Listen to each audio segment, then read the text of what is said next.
Tāne wāhine, ladies and gentlemen, tēnā koutou katoa, greetings to you all. Thank you for making the time to come out this afternoon. This is about introductions. So my name is Pita Tipene.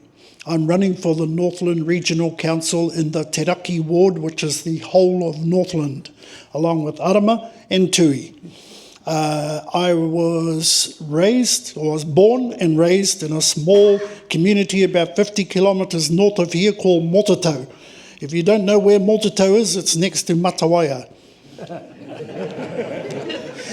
The only time that I have ever been out of Northland is to go to university in Hamilton, 3 years, and then, and I went to boarding school. I was sent to St. Stephen's on the Bombay Hills for 5 years.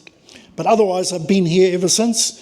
I had an education background, and the first job I ever had here was under the principalship of Murray Dean at the Whangārei Boys High School. But I've since taken on Māori politics. This is the second hui of the day. My wife has gone shopping because our mokopuna has his birthday tomorrow. Otherwise, she'll be here soon. That's a little bit about me. I'll tell you what I stand for shortly. Kia ora tātou.